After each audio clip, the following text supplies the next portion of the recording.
All right. So for the last part, mostly it's just about saving this as a JPEG. So we're going to do that.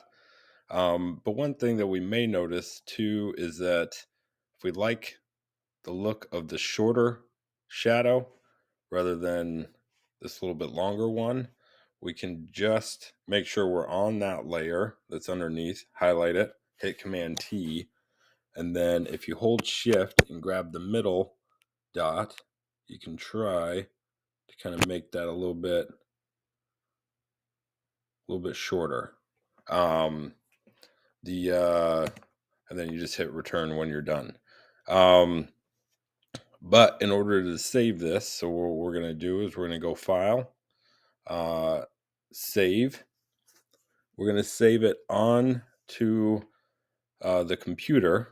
That way you can turn this in, um, and then you can name this Vacation One, and that way the other ones can be named Vacation 2 and Vacation 3. Make sure you are paying attention to where it is saving. So the downloads folder, that is usually a good uh, spot to save it. The other thing is we need to change this from Photoshop to JPEG. If you notice right here, it does not have that as an option.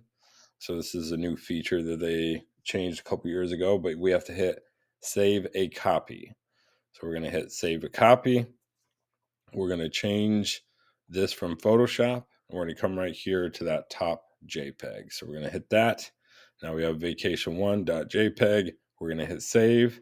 We want to make sure that our quality is all the way over to the right and that we're on baseline standard and that we hit OK. And then that is now saved. Now, if I try to get out of this, it'll say, do you want to save? That is only because it's not saved as a PSD. So normally, if you were working for a client, you would want to save this also as a PSD. That way, if anything needed to be changed, you would still have all of your layers, but you would also want to save it as a JPEG also. So we have this.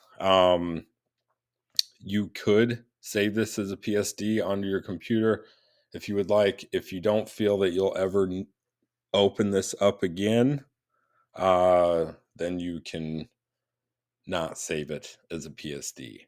But that is kind of up to you. Professionally speaking, it is a good idea to have it saved as a PSD and a JPEG. Um, the reason is if you're working with a client, uh, normally they're not going to have Photoshop on their computer. So if you sent them a PSD, they probably would not be able to open it. So there's where the JPEG comes in handy. And you would want the PSD for yourself. All right. Thank you.